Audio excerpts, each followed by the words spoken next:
Suatu perusahaan memiliki 3 pabrik yang berada di X, Y, dan Z. Sedangkan produk yang dihasilkan oleh ketiga pabrik itu akan didistribusikan atau dialokasikan ke 3 gudang penjualan ABC. Kapasitas produksi pabrik, kebutuhan gudang, dan biaya pengangkutan dari tiap pabrik ke tiap gudang adalah sebagai berikut. Jadi di tabel pertama ini adalah tabel kapasitas produksi tiap bulan pabrik X, Y, Z. Ya, jadi kapasitas produksi pabrik X, Y, Z itu ini, dan ini. Tabel bawahnya ini adalah tabel tentang kebutuhan atau permintaan tiap bulan dari gudang A, B, dan C. Jelas? Di sini kita bisa katakan ini adalah supply. Karena barang-barang yang dihasilkan oleh pabrik X, Y, dan Z ini nanti akan dialokasikan atau didistribusikan ke gudang A, B, C. Jadi di sini supply, di sini apa? Ini supply sini? Sini supply sini? Demand, ya, permintaan, kebutuhan. Sudah? Oke ya. Nah, di dalam stepping stone itu ada satu asumsi yang harus terpenuhi, di mana demand atau supply sama dengan demand. Artinya gini, jumlah supply sama dengan jumlah demand. Jadi itu harus terpenuhi. Oke ya. Nah, di sini tabel yang ketiga ini adalah tabel biaya pengiriman atau biaya distribusi tiap tonnya. Oke. Dari pabrik X ke gudang A 8, dari pabrik X ke gudang B 15, dari pabrik Z ke gudang A 16, dan seterusnya. Sudah? Ya. Nah, sekarang apa yang harus kita lakukan? Sebetulnya yang ditanyakan di soal ini adalah bagaimana perusahaan ini bisa membagi atau mengatur alokasi dari barang-barang yang dihasilkan pabrik X, Y, dan Z ke gudang A, B, dan C, supaya permintaan gudang A, B, C ini masing-masingnya itu bisa terpenuhi dari suplai yang ada di sini. Itu yang ditanyakan. Jelas? Oke. Jelas ya. Nanti kalau ada yang mau ditanyakan silakan langsung.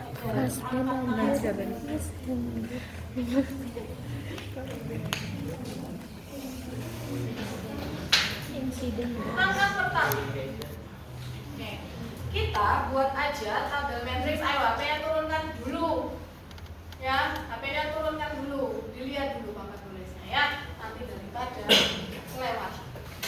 Kita buat dulu tabel matriks seperti ini. Di sini ada dari pabrik X, Y, Z ke gudang A, B, C. Kemudian di sini adalah supply. Supply itu apa? Pasokan. Yang mana pasokan ini yang ada di sini ini adalah kapasitas produksi yang dihasilkan oleh pabrik X, Y, dan Z. Nah, sedangkan demand di sini adalah permintaan atau kebutuhan dari gudang A, B, C. Jelas ya. Langkah pertama, dan tadi langkah pertama ya. Langkah kedua, kita mencoba untuk mengalokasikan produk itu secara manual dulu ya, artinya tanpa ada suatu metode tertentu. Kita boleh urut atau enggak itu enggak masalah, tapi di sini supaya menjelaskannya lebih mudah kita urut aja mulai dari gudang A, B, kemudian C. Tapi kalau kalian mau langsung coba C dulu atau B dulu itu enggak masalah. Jelas ya? Gudang A permintaannya berapa? 102. Kita lihat pabrik mana yang bisa memenuhi permintaan dari gudang A. Kalau teman-teman lihat di sini suplainya kan kecil-kecil ya, nggak ada yang langsung misalkan 150 atau 200 misalkan seperti itu ya. Sehingga asumsinya adalah ini nanti setiap gudang itu kemungkinan bisa dipasok oleh lebih dari satu pabrik. Jelas?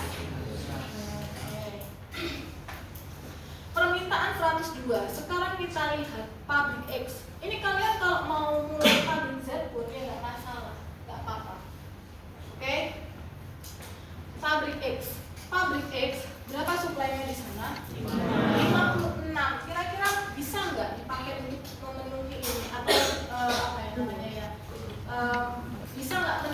didistribusikan atau dialokasikan ke gudang A?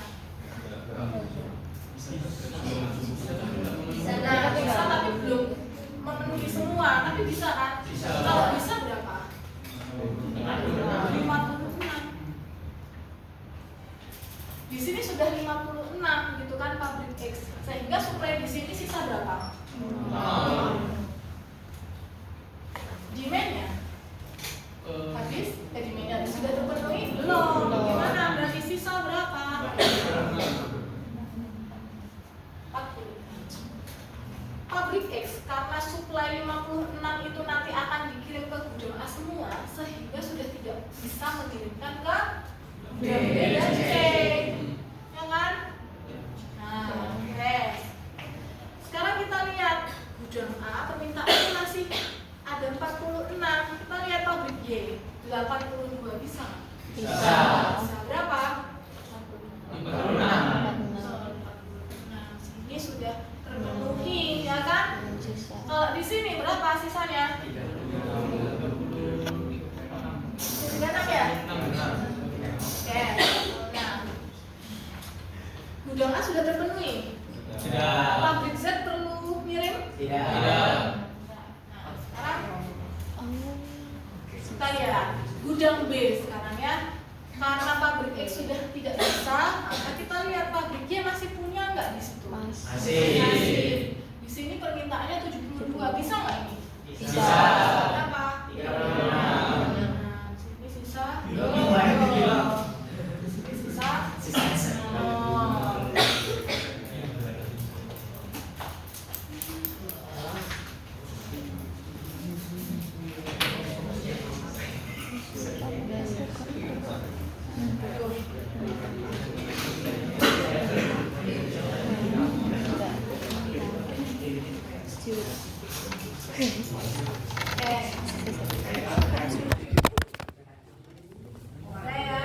Kita lanjut. Gudangnya masih kurang 36. Kita lihat apakah pabrik Z bisa? Bisa.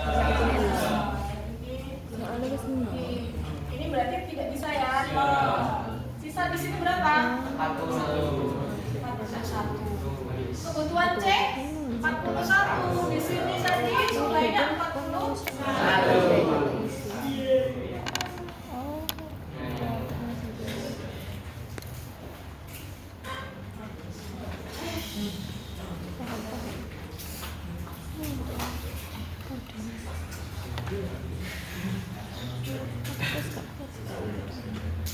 Nah, ya. Nilai demand ataupun nilai supply itu tidak boleh ada berubah. Jadi nanti silakan kalian pastikan bahwa ini menurun, ini menyamping. Itu totalnya di sini tetap nilainya, tidak boleh ada yang berubah. Kalau ada yang berubah, maka penghitungan yang di sini ada yang salah. Jelas ya? Terus kan sini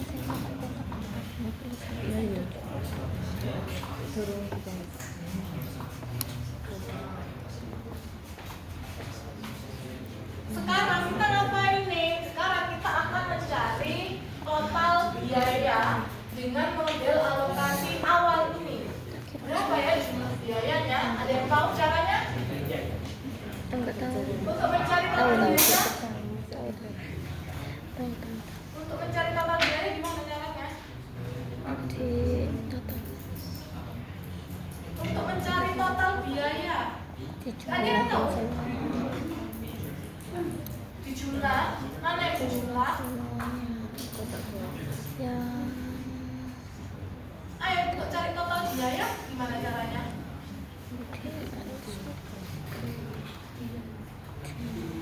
Ini yang biru-biru apa? Ada yang tahu? itu Nggak tahu. Biru-biru itu apa? biaya Nah, biaya apa? biaya satu Supply. biaya Aduh. satu Yang mana yang biru? Ini yang biru. Dalam kotak nih. Itu apa? Anak apa tadi? Nah, biaya per ton. Berarti untuk mencari total biaya ini gimana? kali Dikali. Ini kali ini dikali itu, ini kali ini semua dikali. Setelah itu dikurangi.